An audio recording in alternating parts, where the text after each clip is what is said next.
morning, everyone. Good morning. I'm so honored to have this opportunity to share with you about Yanjing Church in Tibet, the only Catholic community in the region. It stands as a beautiful testament of faith, synodality, and interreligious dialogue. So let's hope this presentation can bring us some encouragement, hope, and deepening our faith in the Lord. Okay, let's begin with the geological location for Yanjing Church. Yanjing is located in the conjunction of three provinces of Sichuan, Yunnan, and Tibet. The average altitude there is about 2,400 meters. As an ancient tea house road stop, Yanjing is a place where different cultures, ethnic groups, and religions meet. They are Nasi, Tibetan, and Han ethnic groups practicing different religions, such as Tibetan Buddhism, Catholicism, Ben religion, and Dongba religion. In Shangyanjing village, 70% of the villagers are Catholics.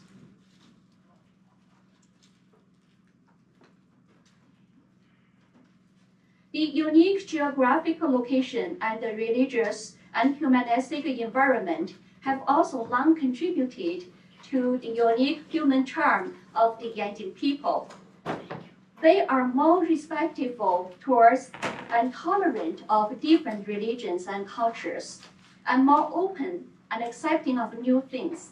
They are more enlightened and far-sighted, and especially attach great importance to education.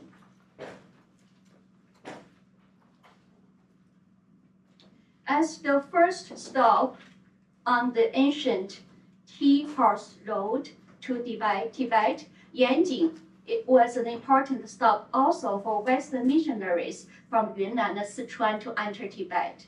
So due to this special geographical and cultural environment, the Catholic Church located in Shangyanjing village has become the only Catholic group to take root and grow in Tibet.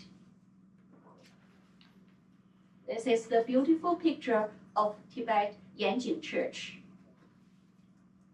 Well, let's take a look at how faith has been kept in turmoil and persecutions. So we start from the time prior to 1949. For nearly 100 years, from 1865, that is the year that missionaries first brought faith to Yanjing village, to 1949, missionary work in Yanjing was accomplished through sacrifices and bloodshed, with foreign missionaries and local Catholic groups often attacked, expelled, and even killed by local lamas. As of 1949, the last missionary killed by local Buddhists in Yanjing. A total of 7 foreign missionaries had left their lives and blood on the land of Yanjing. However, persecutions did not bring about the demise of the Yanjing Church, and this small flock on the Tibetan plateau continued to grow. According to the 1949 statistics, there were already 342 Catholics in Yanjing. From 1950 to the end of 1970s, the church in Yanjing experienced darkness because there were no resident priests, and everything in the church was destroyed during the Cultural Revolution.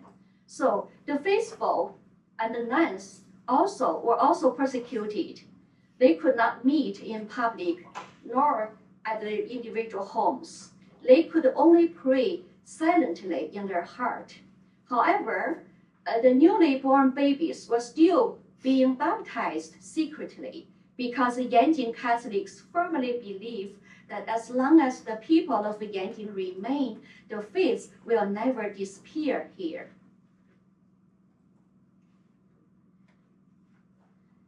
From 1980 to 2006 was a period of resurrection and prosperity for Yanjing Church. Parishioners were able to meet openly initially in a church member's home, and later, under the leadership of Sister Annie, a simple church was built. The parishioners were able to pray in the church on a daily basis and to have priests from Yunnan to celebrate Mass on major feast days. 1996, the first local vocation, Lu Rendi, was ordained as a priest and became the first local parish priest of the church in Yanjing in more than 50 years. So under his leadership, a new church with the integration of Tibetan and Western styles were rebuilt, and the second floor residential building was also renovated. Several faith formation programs were offered for the parishioners. Yanjing Church is thriving at that time. Well, unfortunately, we take a look at the pictures. So, unfortunately, in 2006, Father Lu Rendi, who had been overworked in parish affairs and could not get support and assistance from other local churches, was physically and mentally exhausted, so he left the priesthood. Once again, the church in Yanjing was like a sheep without shepherd. However, Lu Rendi remained in Yanjing as the leader of the parish pastor's council, and thus the faith life of Yanjing parishioners was able to continue to develop normally. So twice a day, they come to church to pray. Every Sunday, adults and children, even toddlers on their mother's or grandmother's back, come to church for prayers. On major feast days, a priest from Yunnan is invited to celebrate Mass here, so the church in Yanjing is still growing in hope. So this is the picture of their Sunday prayer, and the mothers or grandmothers carry their babies with them. And now we hear a little bit how the Tibetan Catholics pray.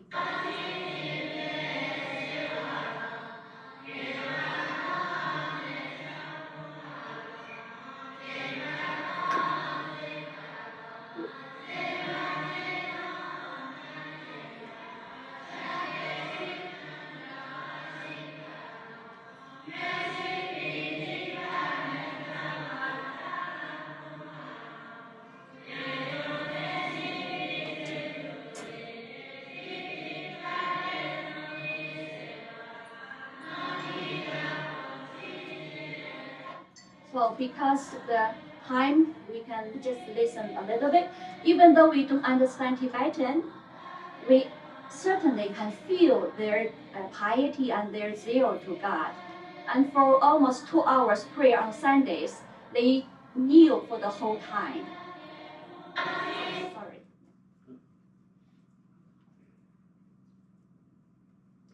The Catholic faith shows colorful beauty and vitality in Yanjing people's daily life. They decorate their homes with the Catholic images, cross, rosary candles, and altars.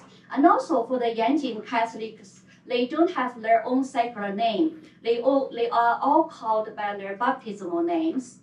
And they sing daily prayers, just like what we heard. And they also pray together at the home of deceased. They share meals, singing, and dancing at the church courtyard on church holidays. So this is a very typical Tibetan Catholic family home with all decorations, with the Tibetan Buddhist element here. The Tibetan style church, but inside is Western style. So this is a big meal on, I'm sure it's Christmas Day, 2023. And they have the dancing and singing after meal. So it's very, very joyful celebration. The church in Tibet, in Yanjing, is a synodal church because it empowers laity and values the contribution of women. Because there's no resident priest, so the leaders of Yanjing Church, they take on all the possibilities. For example, they prepare, they planning and implementing the major aspects of the parish operations. Also, they work at the front or far front. The major or priest, if he's invited to come to Yanjing, will only be celebrating Mass administering sacrament, and all other works have been done by the lay people. So it's a pretty independent of a priest. In Tibetan society,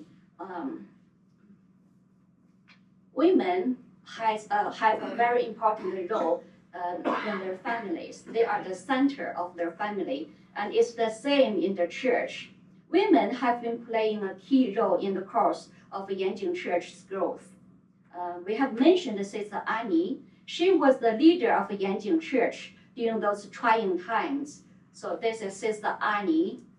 Like a mother in distress, she comforted, encouraged, and led her children to persevere in the faith. For many years, Sister Annie represented the Catholic Church of Yanjing at the Chengdu Regional Political Consultative Conference. So among all the Buddhist monks, she was the only woman, so she stood out. And this is something that Yanjing Church has always been proud of. Another example is this lady. Her name is Madalena, and she remained single until today. She has been taking care of the Yanjing Church for more than 20 years. With little education and hardly speak Mandarin, she faithfully tended the church and received visitors with humility and gentle love. And most of all, there are also women believers who are primary faith formators to their children, like the mothers and grandmothers who carry their babies to the church, as was seen in those photos. It is on their back that Catholic faith was instilled into the hearts of their children. And now let's see how Yanjing Church is a model of interreligious dialogue. The relationship between Yanjing Church and the local Buddhist community is one of mutual respect and harmony. On major festivals, the church invites Buddhist Lama to come for the meal of celebration. Vice versa, the church also sends people to congratulate the Buddhist community on their major festivals. So we see in the picture 2 lamas were eating with the church leaders here. And here in the picture, the lady in light pink is a non-Catholic. So she is invited, and all other Catholics are singing songs to show their love for her. They care for her, welcoming her.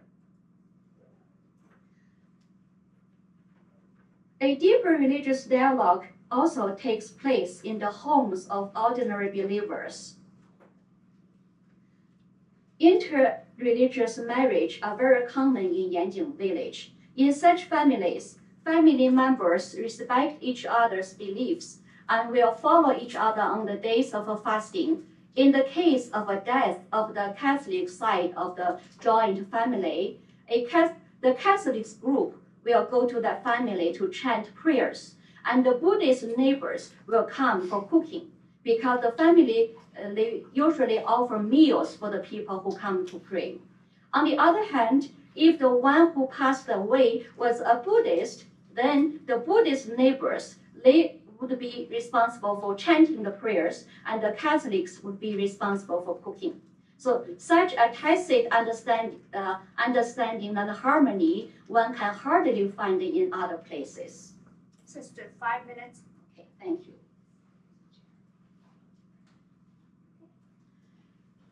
So as a symbol of God's kingdom on earth, Yanjing Church also have done a lot of charity work.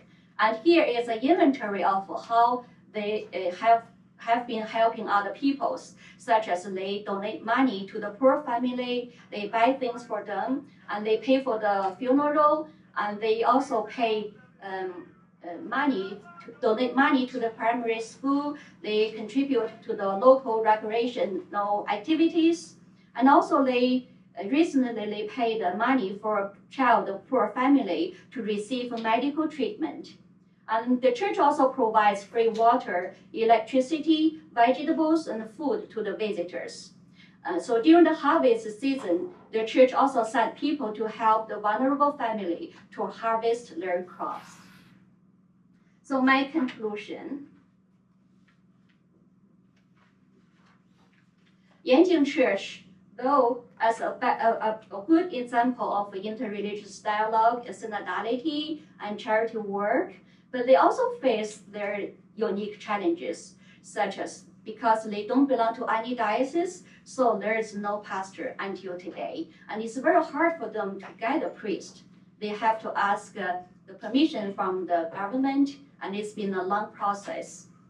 And there is no connection to the universal church because for the people outside of China, it's difficult to get access to Yanjing Church.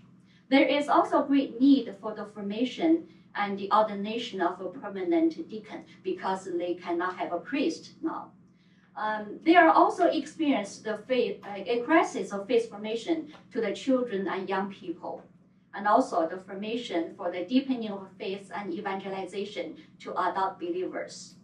And also, as the urbanization, many young people left the Yanjing village, only the older people and the children there. So caring for the aging faith community and left behind children is another task for the Yanjing Church. However, Yanjing Church is never lack of hope because of their deep trust in their Tibetan Heavenly Father, their great perseverance in the face of hardship, and their authentic piety. As how they have gone through those difficult times, they will also overcome the challenges today. So forever, they remain as a snow lotus of faith on Tibetan plateau. Thank you. Thank you. Thank you for the welcome. I don't know whether you have heard a saying or not. It goes, if they applaud you at the beginning, it's a sign of faith. If they applaud you halfway through, it's a sign of hope. If they applaud you at the end, it's probably a sign of charity. I hope I can present my presentation well. Otherwise, you're forced to practice your virtues. As I was preparing this presentation, I used the AI. After typing the words, the Catholic Church life in mainland China at ChatGPT, it shows that, I quote, the Catholic Church in mainland China has a unique and complex history. It operates in a complex and challenging environment and is shaped by both external and internal factors, such as the tension between the state and Vatican, religious freedom, cultural and social impact, etc., etc. I have to say that each of these factors is important and plays an essential role in the church life in mainland China. But thank the Lord, I don't have to investigate and present all of them. And also, you don't have to listen to all of them. In this presentation, I will explore two Catholic parishes in the context of China's rapid urbanization. One parish is in northern China and the other is in southern China.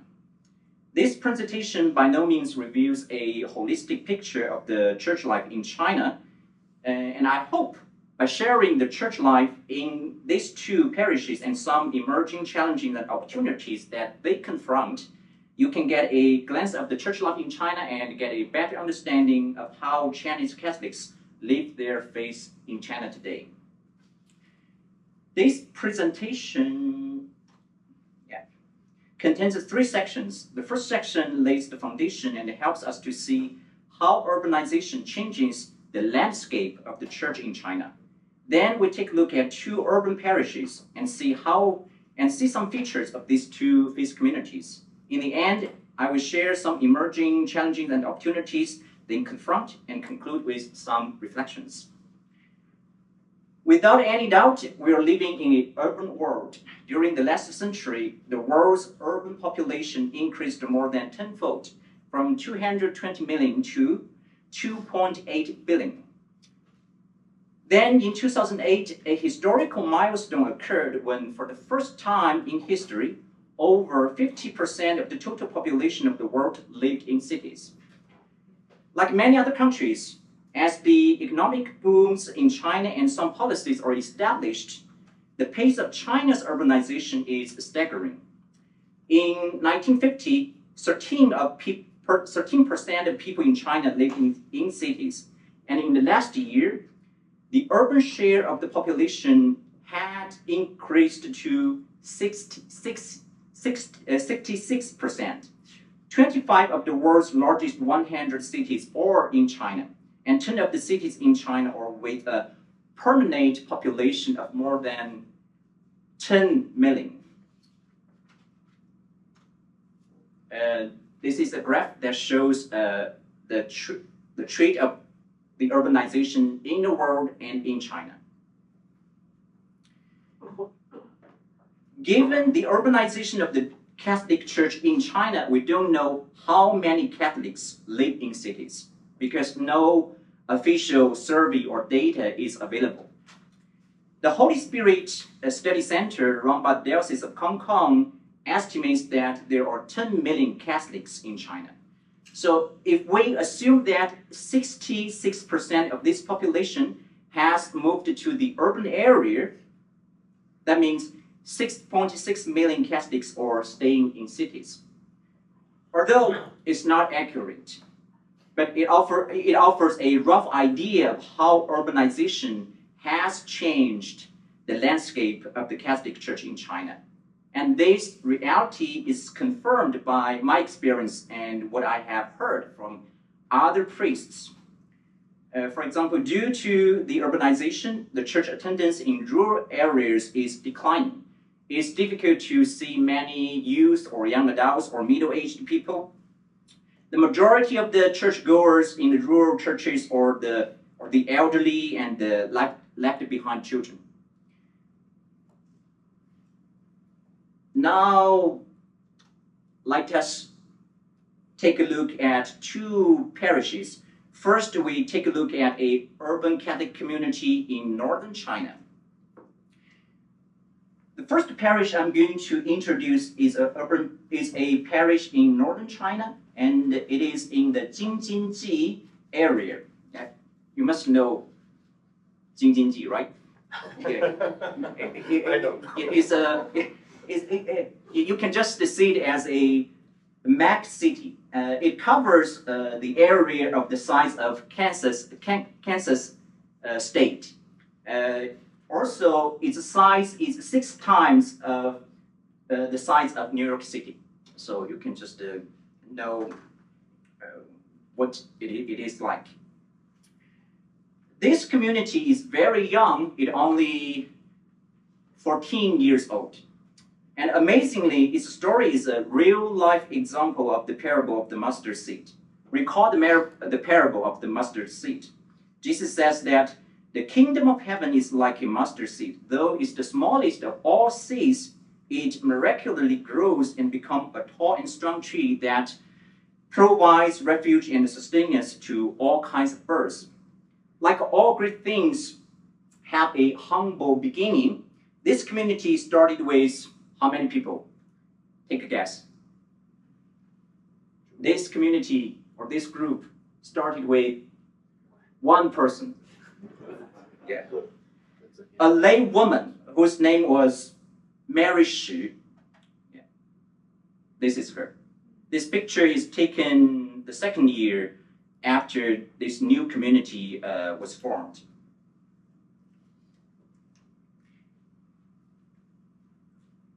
In search of better opportunities, thousands of people from all parts of China migrated to Jingjinji area, especially to the border and the suburb of Beijing, and Mary Shi is one of them. She's a convert.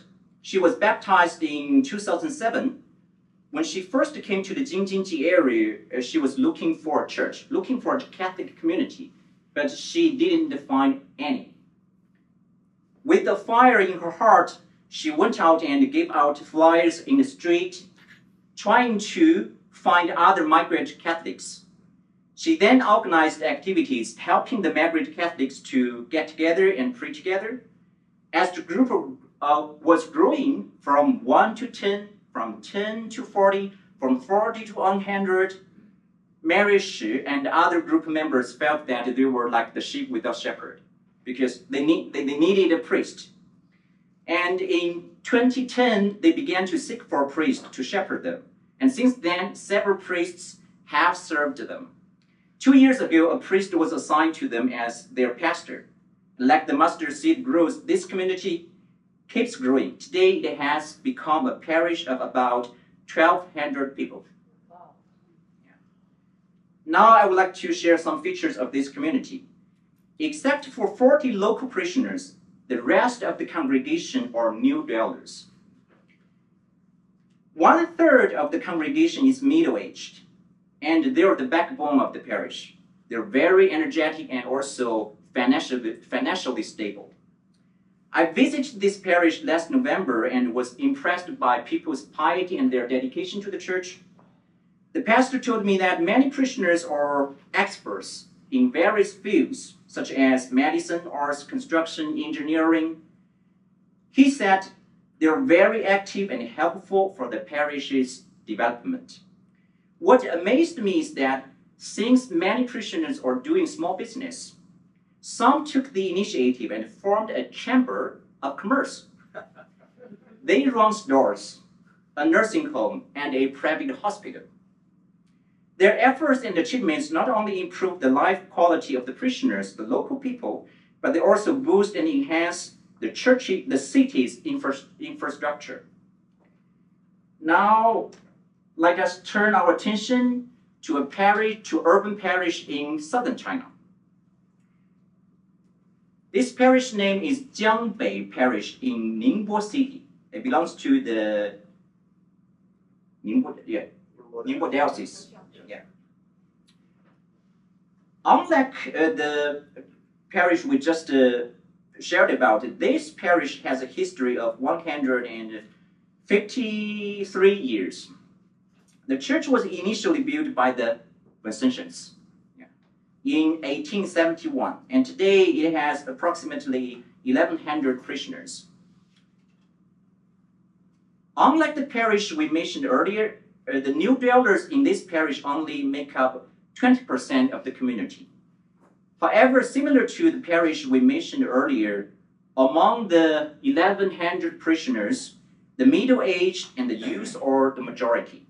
They are about half of the congregation, and among them there are students, young professionals, and entrepreneurs. Though they are not the leader of the congregation, they actively get involved in parish's activities and somehow play the leader's role. Furthermore, owing to the fact that the church is in the city's center and is a major cultural heritage site under national level protection, tourists and scholars often visit this church, which offers a good chance to dialogue and to evangelize. This is some activities happened in this parish. Oh, by the way, two of the pastors at these two communities are my close friends. Yeah. And they're very young, at their 30s.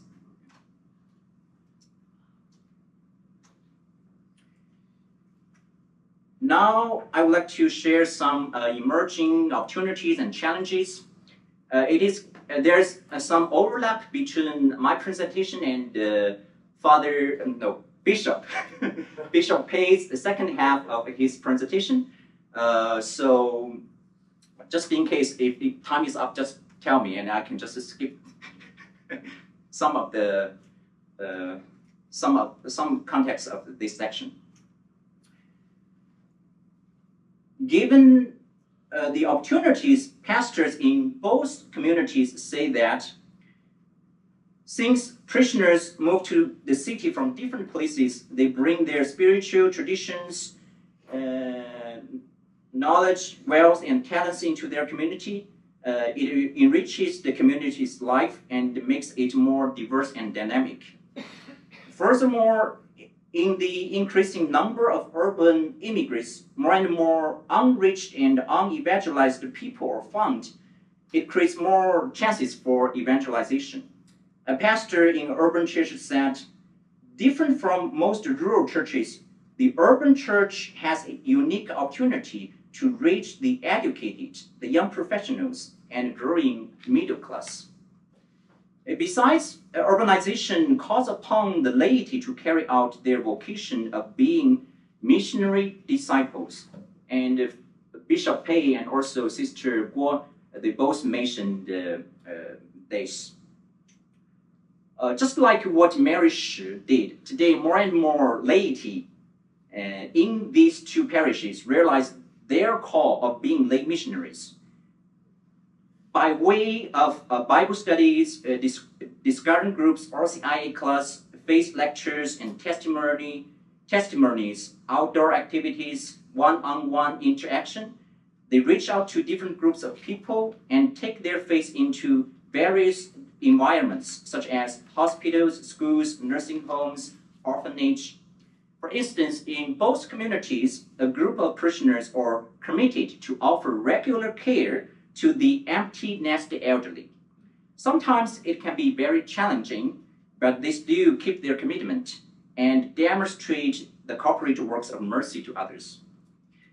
Speaking of the emerging challenges, one urgent challenge is to build bridges among parishioners and connecting them with each other. Because just we said, they're from different places. They have different social, cultural, and also spiritual backgrounds. So a new challenge for the pastors and also for the church leaders is they must know how to connect them, and so they can build a harmonious community. Finally, 5 minutes. Okay, thanks. Moreover, urbanization has its good. We know urbanization has its good side. Meanwhile, it causes dangers and problems. Problems like consumer culture, wealth disparity, loneliness, depression, addictions, and other issues. And facing these dangers and issues, it challenges pastors and church leaders to discover new ways of doing ministry and learn how to address these issues and disciple their congregation.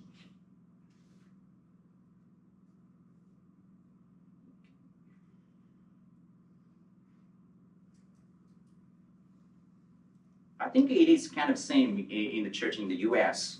The parishioners must be catechized or to be taught to know how to prevent and confront some current issues and situations so they can be empowered and enabled to have a evangelizing impact like a ripple in a pond.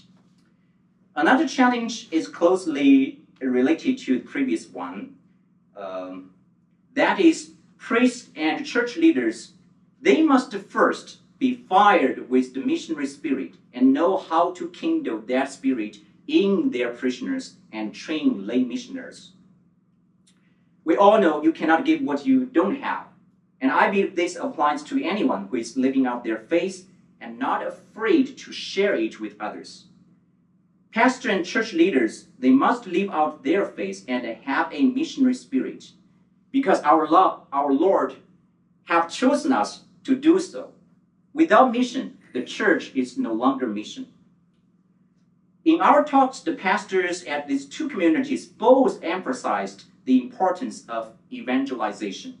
They said, although many challenges are in front of them, but their priority is to do mission, to evangelize. And that's a sign of hope.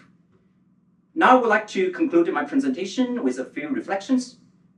It's obvious that urbanization appears to be an unstoppable trend.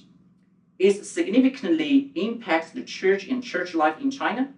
It fuels church growth in urban area and brings new opportunities and challenges to the church's outreach. The two urban communities we have looked at, even though they're different from each other, but they're kind of representative and resemble many other urban Catholic churches in China. And facing the impact of urbanization, the Catholic Church and church leaders in China have a great need to cast a vision and train future priests and lay missionaries for urban ministry. They must be adequately informed, equipped, and mobilized to respond to this reality so that they can effectively sow the seed of faith in urban soil of China and expand the hope of Christ in China's society.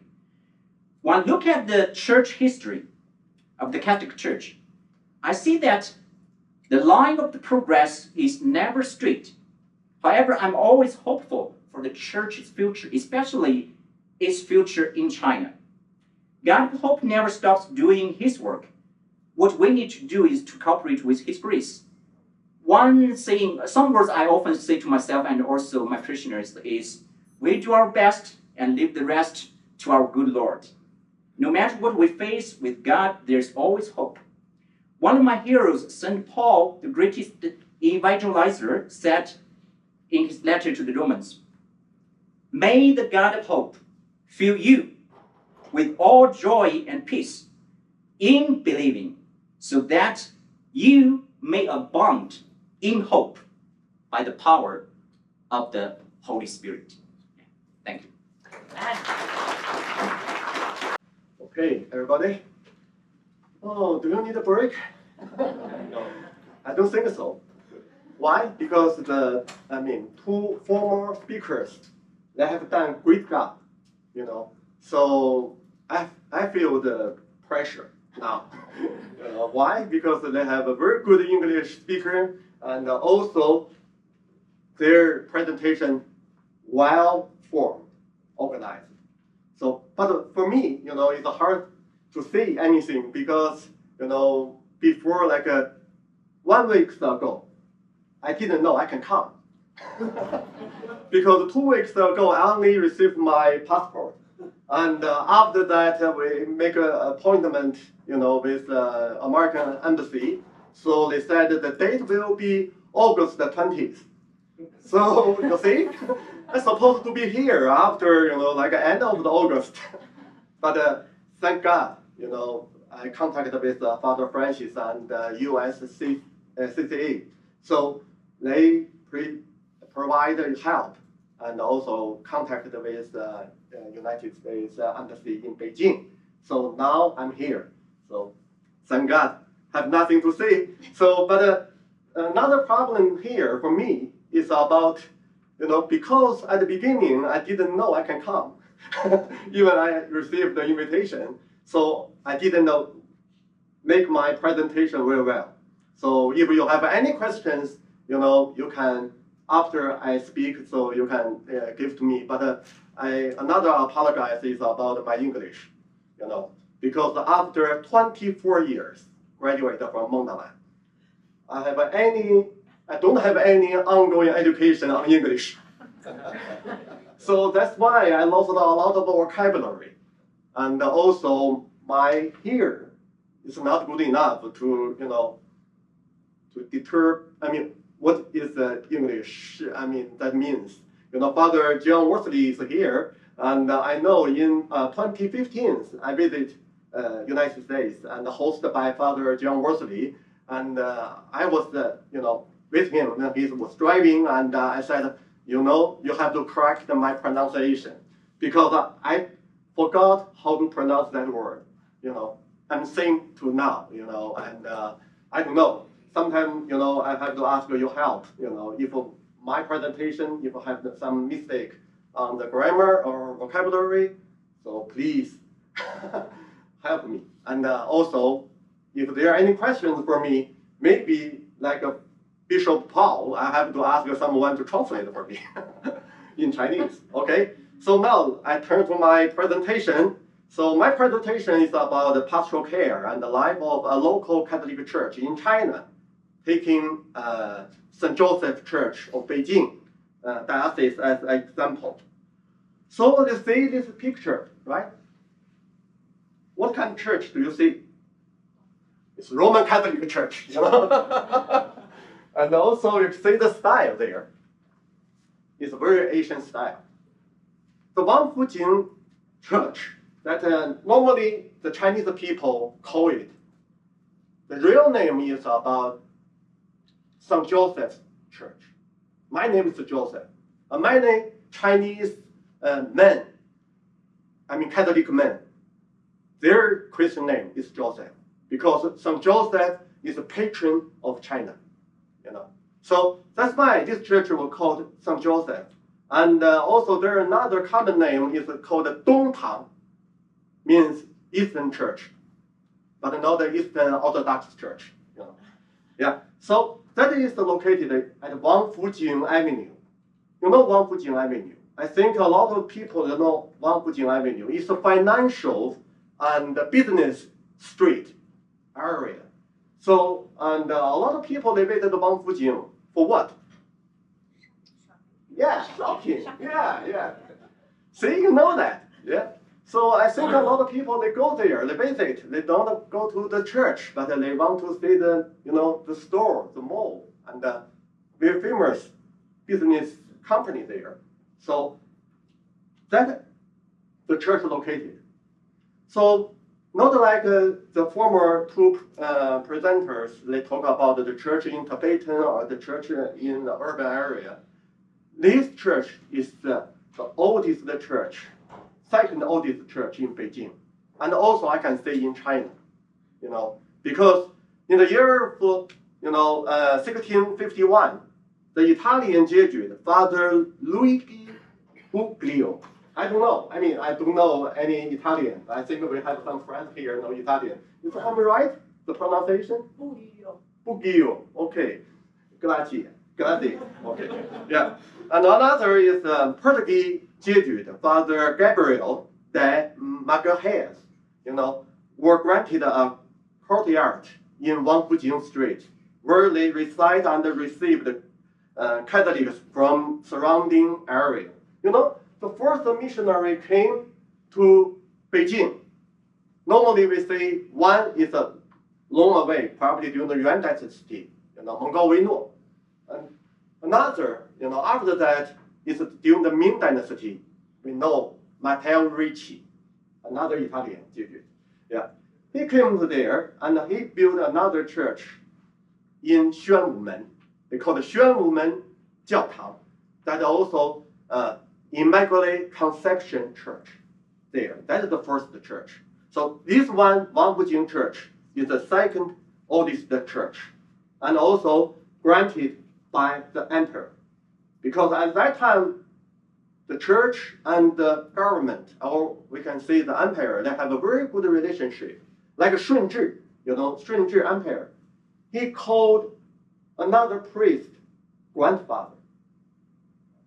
You can see how close relationship they are. So that's why he granted this place, gave this place to the priests to let them establish a new church, this Wangfujing Church. And also they gave this church name, dedicated to St. Joseph. In 2000, the Wangfujing area was remodeled, and the wall surrounding the church was torn down, and the former courtyard was turned into a square. The church was renovated and formally reopened on September 11th, 2000. You see now it's the Wangfujing Church, the area there. They have square, they have St. Joseph, what do you call that, here, statue there. And every at the day of St. Joseph, we, all the priests are leading the faithful in front of that statue, we give prayer and adoration to St. Joseph. So that's it.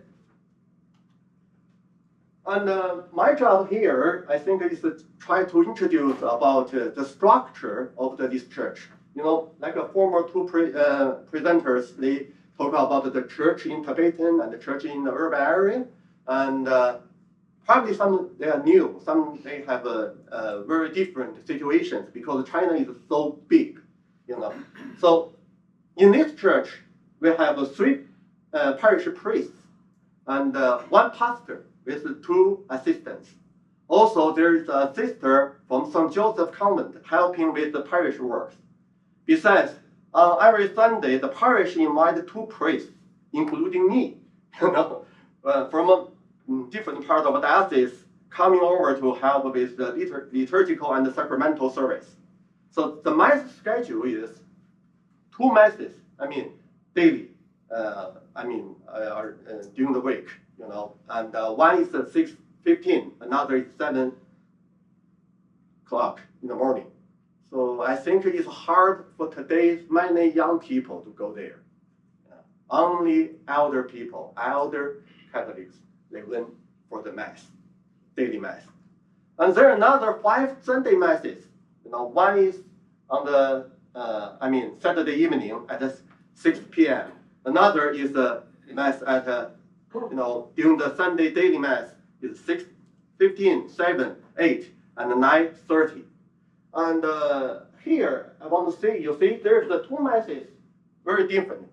One is about, Saturday evening mass. That's also for the Sunday mass. Because that mass created for the young people, because they cannot get up very early on Sunday. So, and they don't want to spend Sunday in the church because they want to have a party. They have with their girlfriends or boyfriends to shopping in that area. They don't want to go to church. So maybe evening mass is good for them. So that's why it's like a pastoral care for them. So they can go there. And after that, they will have dinner, at Wangfujing Avenue. There are a lot of good restaurants around. Yeah. So, and another is about the 9:30 mass during the morning of the Sunday.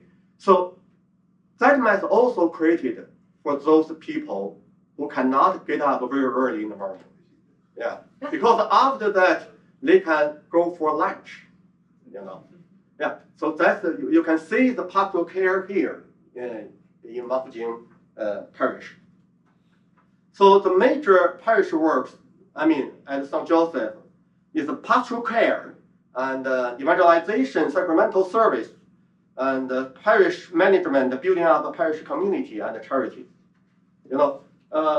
Why I have to write that here? Because I'm afraid of, if I speak so fast and the pronunciation is not good, you may miss the words. So you can take a picture or you can write down. Okay. So first I have to introduce, the basic structure of the parish. There are three major communities: youth, middle-aged, and elderly.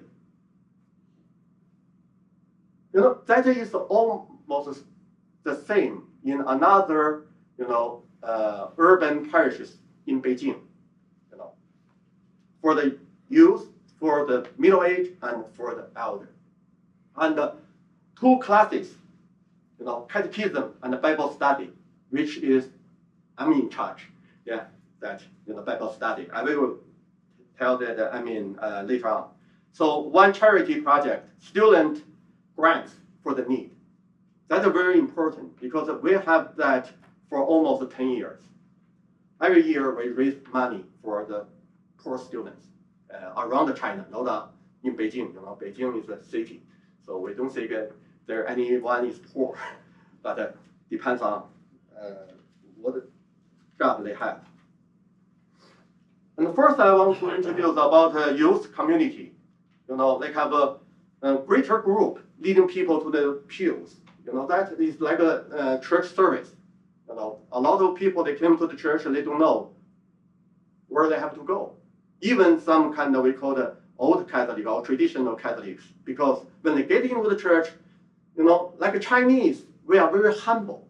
So we only find the way back of the church. We don't want to go front of the church. Look like now, you can see some people that sit back there because they are very humble. So the Chinese are very humble. They don't want to go in front of the altar. They want back to there. And now, because why people want to go back to there is not because of humble, because they want to play what? Cell phone, So they don't want to praise the Satan. Oh, stop.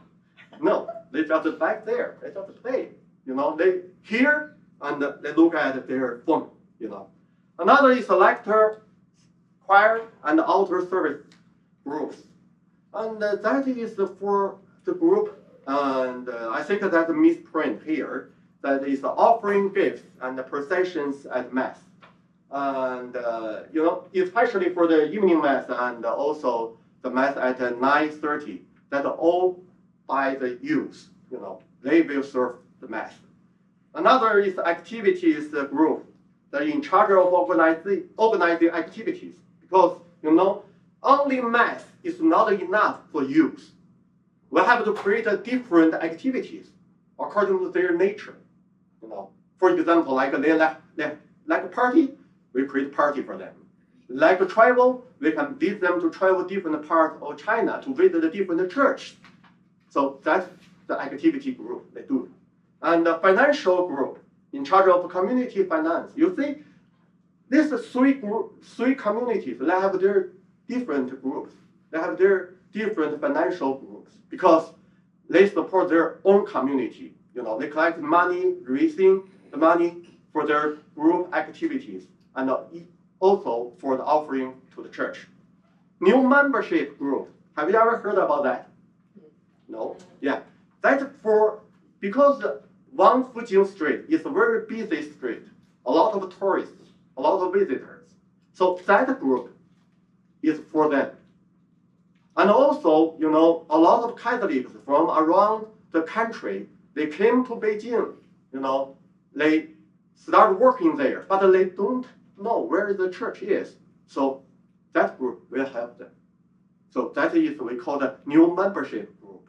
So for the people, it's new for the parish. Yeah, 5. Yeah. I will be fast because after that will be the pictures. So second is the middle-aged communities. They also have choir readers.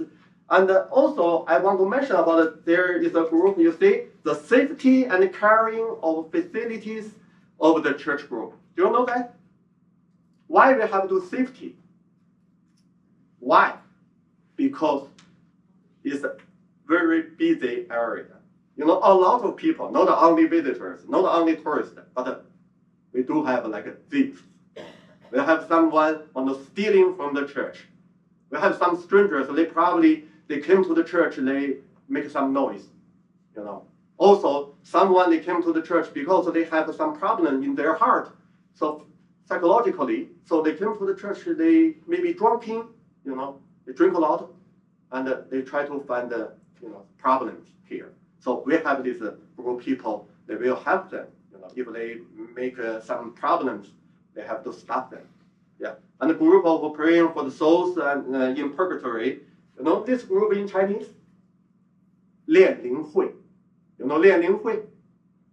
I think a lot of Chinese, they know that. A lot of people, they afraid after they die, they will go to the hell or the purgatory. Nobody pray for them. So they created this group of people, pray for the dead. And the group for assisting matrimony in the church. A lot of people married in the church, not a Catholic. They want to get the blessing from the church. So we have this group of people for them. And we will ask them before they married in the church, even though it's only blessing from the church, you have to be educated by the Catholic moral idea about the marriage. They have to receive that about the 4 classes before they marry. Yeah. Another group, you can see I don't want to run into that because later on we still have some pictures I want to show you. And another is an elderly community. They have 3 groups you can see, and religious articles and preaching evangelization team and choir, because masses they have different choirs. For youth, they have young people in choir. They will serve the mass. And for the middle age, almost like a 8 o'clock mass.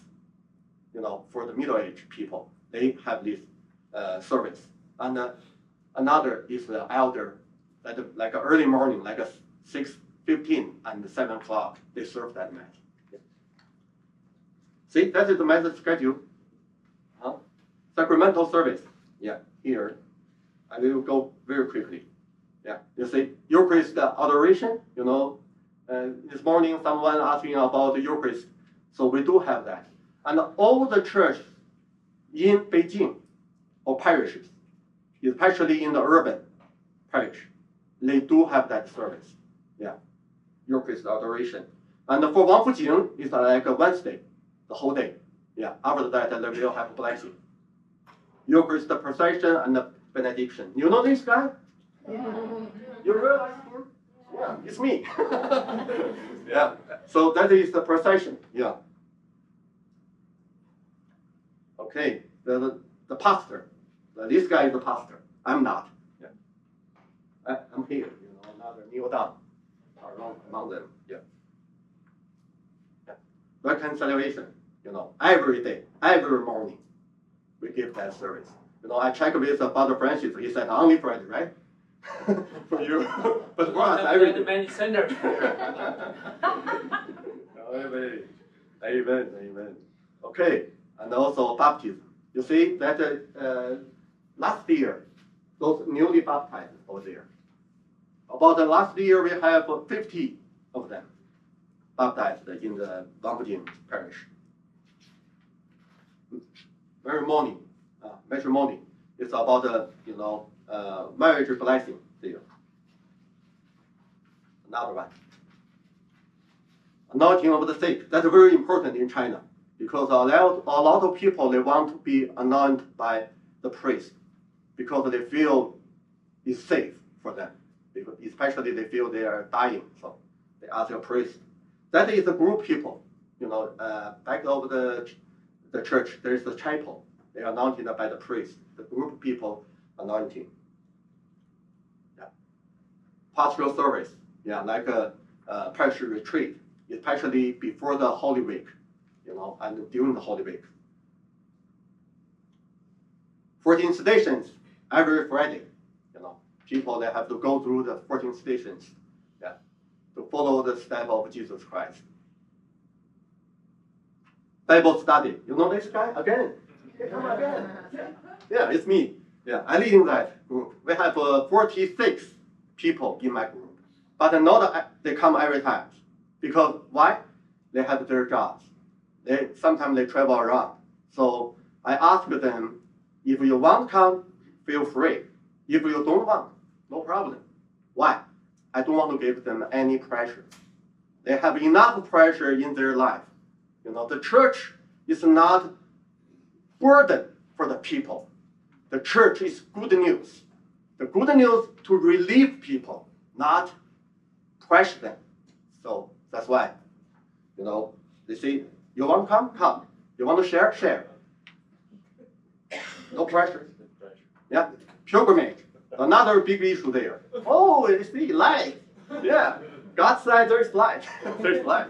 Yeah. See, that is the pilgrimage. Yeah. The parish have to organize people to different places, every year for the pilgrimage. And also, Wanfujing, because it's a very popular area, also receives the people from different parts of the country, for the pilgrimage groups. Yeah, pastoral visit and reception. You see this guy? You will see him tomorrow. I think it's tomorrow, right? Yeah. Yeah, the cardinal of Hong Kong. Yeah, he visited the church there. Yeah. And another group from Hong Kong. Yeah, visiting the sick. That is a very important pastoral service for the church, for the parish. Yeah, nursing home. Evangelization, we place those books at the back of the church. People they visit, they can take that for free. If they want to know about the Catholic Church or the parish, they just take those books. Catechism. Every year we have 2 catechism program. Normally sometimes 50 people, but finally probably only about 20 of them baptized. Okay, Father Yang. Okay, I know. I just go very, very, very quickly. 1, 2, 3. yeah. So that is charity. I want to mention the last one, for the students. In last year, totally more than 45. What do you call that? 45万 人民币 for the students around the country. Yeah. So thank you.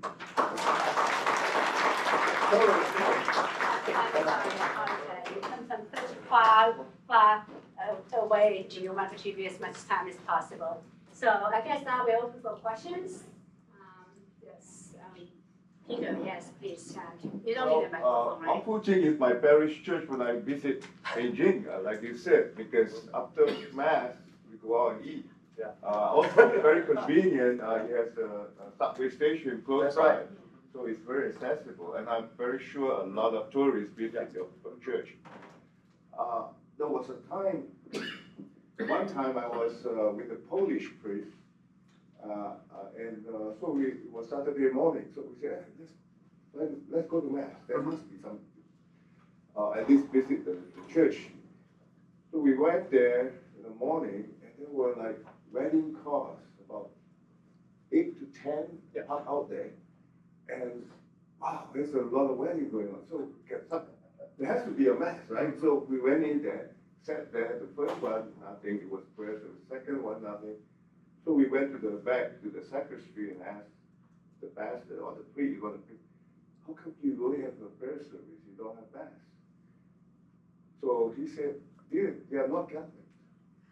Now in America, you don't get married in a Catholic church unless you go through 6 months of preparation and all that stuff. So what they said was, this is their subtle way of evangelization. Everybody wants to get married in the Catholic church, or even if you are not a Christian, because it is a big deal, wedding dress, walk down the aisle. So they use that as an opportunity for evangelization, because they have to be, go through some preparation, there is some prayers and blessing and so what you see is evangelization working with the rules of the church, of the country. I find it very, very touching. Thank you.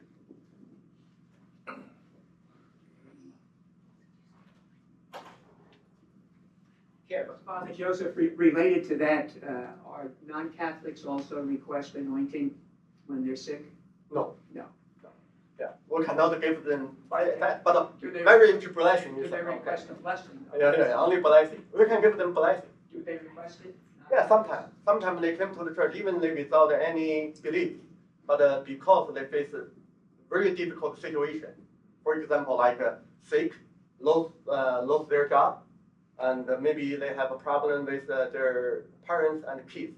Sometimes they came to the church. They ask for a blessing and for prayer, even though they are not Catholic.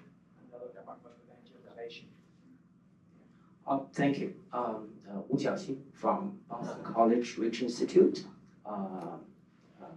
First time I met Bishop Pei, it was in 1993. We were very young then. You aged very well. Thank you. It's very nice to meet you again. And I know how challenging it is for this trip on the back end of it. So I'm so grateful that you had the opportunity, and I'm just so pleased that you could make your trip here. It is it's significantly meaningful for many people present here. I'm an oddball here, and because I'm not a priest, although I think I'm the only person who has been called Father Wu by many, many people everywhere I go. That's number one. And I'm not a Catholic, I'm not a Christian, and so I'm a minority. But I feel very much at home with USCCB or USCCA. Personally, I've been a friend for 5 generations of leadership in this organization. I've worked with them on so many occasions, and I've met so many wonderful young clergy through this program. And so I feel eternally grateful that I have the opportunity. So I want to say that, make it very clear. I have many questions, and I will share some of my thoughts this afternoon as well as a scholar. I have one question for Bishop Pei, and among many others, and then one question for the 3 people from the church from China. Bishop,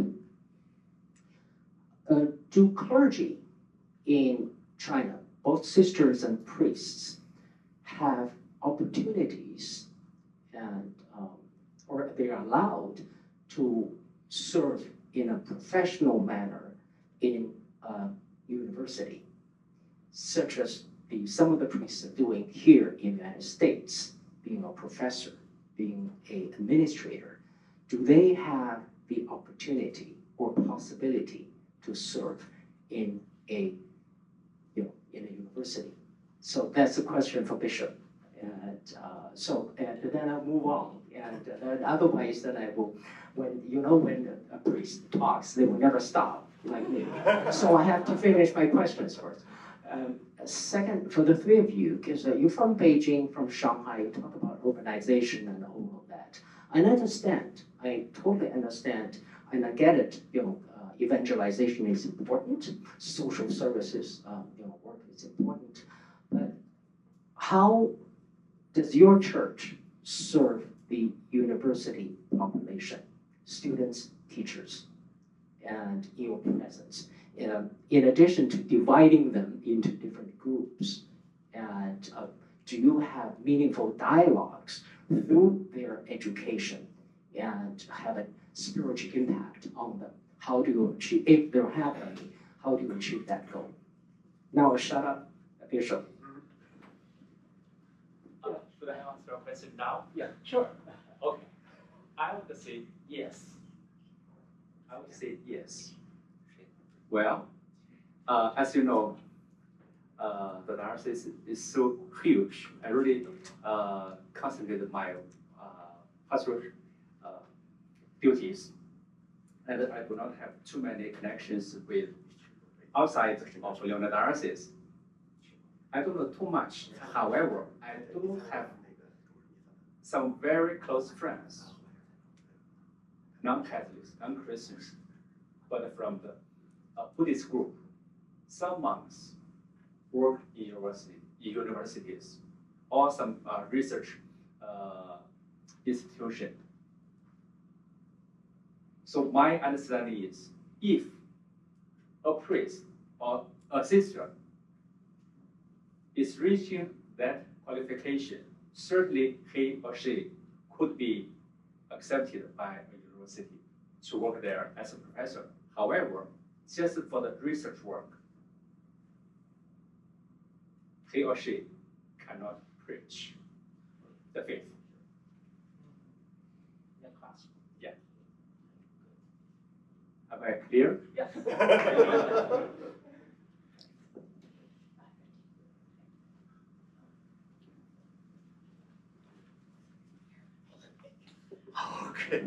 Okay, I feel pressure again.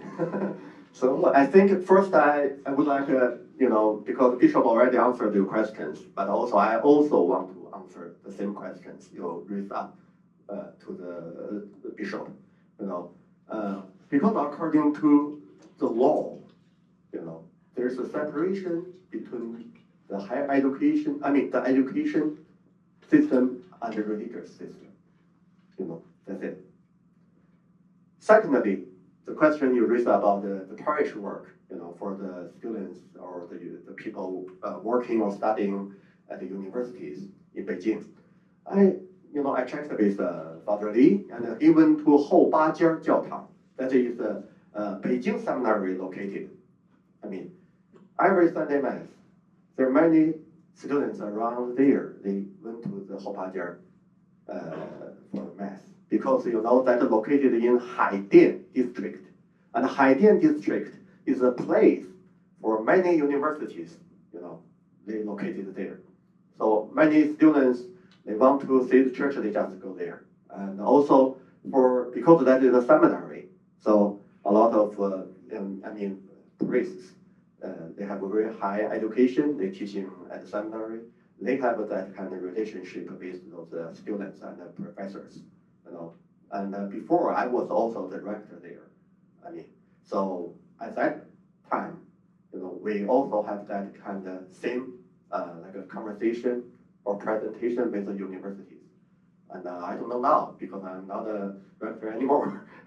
But I think there's a tradition, especially for those students studying about philosophy and religions, because in many universities they open that courses, and they, for the Western religion, they come to our church. They want to understand. Even some professors, they will lead their group of students came to the church to visit and to introduce, to ask the priest to introduce the church to them.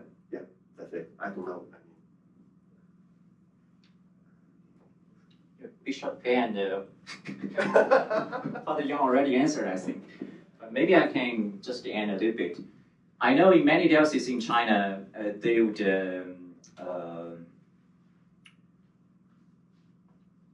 hold summer or winter camps for the college students.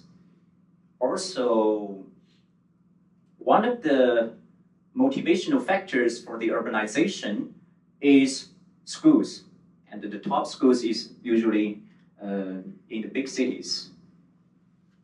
Two of my classmates, they shared with me, or the pastors of those two communities I just shared with you.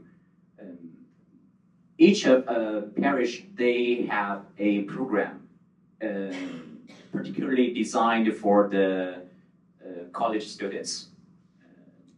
There's lots of activities. So, but one parish is to have a weekly gathering. Those who are those college students who are Catholics, they would bring their non-Catholic friends to the church. Yeah, maybe have a barbecue or something else. Yeah. And the other church in Jiangbei Parish in Ningbo, they have a monthly activity for the college students. You know, I think maybe probably not all of them would become Catholics eventually, but there's a good chance for them to know what the Catholic Church is like. And I met a student, and he said to me, he's a doctor student, and he said to me, Father, even though I'm not baptized yet, but I'm 教友. 教友, I mean, in Chinese is a baptized person, but he said, I'm 教友, and the interpretation he gave is, I'm the friend of the church. So he's still wondering, and because yeah. And he said, I'm very into Catholicism, and I want to know more. Yeah. Thank you. I want to give example from women religious community. In my own congregation, we organize 2 summer programs for college students. One is leadership training to prepare them to go back to their own parish to be the leader of their youth group. And another training is vocational discernment. So we want to help young people, especially young girls, to discern whether they have vocation to the religious life.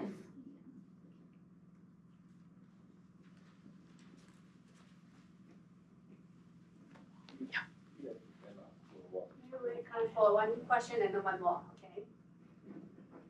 I just have a question, I guess for Father Lee, because of your theme of urbanization. I happen to have a personal friend, Father Peter, who is a priest in Guangzhou. And there are many priests in Guangzhou, but last time I saw him, he told me he was the only native of Guangzhou. All the other priests come from other parts of the country where there are a lot of Catholics. Do you think that vocations will develop in the growing urban churches, or will still be coming from outside? Yeah. In the southern China, there are lack of vocation. But in the northern part of China, there are lots of vocations. Yeah. For example, in my diocese, and also in the city I'm in, there's lots of young priests. And in the recent years, lots of major seminarians, they just incarnated into some dioceses in southern part of China just to help out. Yeah. And personally, for me, as a priest, 10 years priest, he's not a young priest, not a baby priest anymore. Yeah. Just 2 weeks ago, a young parishioner, when he knew that I was ordained for 10 years, and he said, "Oh, you're an old priest." Yeah, but personally for me, I think we have to live out our faith, live out our vocation, so we can attract more young people. If you live a life kind of like a hopeless person or a person without faith, you're not attractive. So first, live out your vocation and attract more people and impact more people. That's my personal thought. Okay, one last question. Okay, Kathleen. Oh. Thank you. Well, wonderful to have you all here, and thank you for everything you've shared on your panel. Very inspiring. As a young woman that works in the church currently and also worked as a lay missionary in China, in the church there, something that particularly stuck out to me, Sister Xiaoping, was especially the sister that really was the backbone of the community and really supported the spiritual needs of the faith community, and then also the migrant community in Jingjing. Was it Mary Shi, right? Yeah, Mary Shi. As we know, women make up over 50% of our congregations at the parishes, but also in other, like in the Bible studies. How is the Catholic Church in China supporting women so that they are formed and educated and able to meet the pastoral needs of the communities? You're a lady first. Well, I can only speak from my experience in our diocese. Well, because our bishop is here, so it's lucky I'm from his diocese. So our bishop gave us very much freedom and independence. So we can design our own training programs, and we can send our sisters to whichever parish that we want to send. And our bishop just give us full support, And he just comes to our community whenever we need a authority figure to authorize our actions. And then, so we feel really, lucky to have this fatherly figure in our religious life. But from the national level, I guess maybe Father Yang can give us some ideas how the conference of a bishop have any ideas or program or formation goal for the religious sisters of women, but that I don't know. So. Actually, suppose that question is for Father John, because he working at the National Seminary, and each year we have at least two programs, right? Three programs or two programs? Two, yeah. One is for the sisters who are the leader of what you call that, I don't know, the 会长, superiors of the sisters. They have a group. They started did training at the National Seminary. Another is called 3 years program for the sisters. Okay, that is the sister is the superior general. No. Okay. Yeah, probably. Father John can answer that. And also, another thing is about, like you said, the backbone in the church are women. Yeah. So many, like those groups I introduced in the parish, most of them working there are women. So, and each year, like in Beijing diocese, we do have like a theological training. We call the 2 years high theological education at 北堂，我们叫的神学进修班啊，高级神学进修班。Yeah, that for women also. Most of the class, the students there are women. Yeah, so maybe, and actually, finally, I want to say, like Jesus said to the disciples, come and see. Yeah. Well, since our boss is here, just gave me the signal. So the secret signal. So we have a wonderful session. And so in order not to delay further for our photo taking, please join me in thanking our panelists for their wonderful presentation.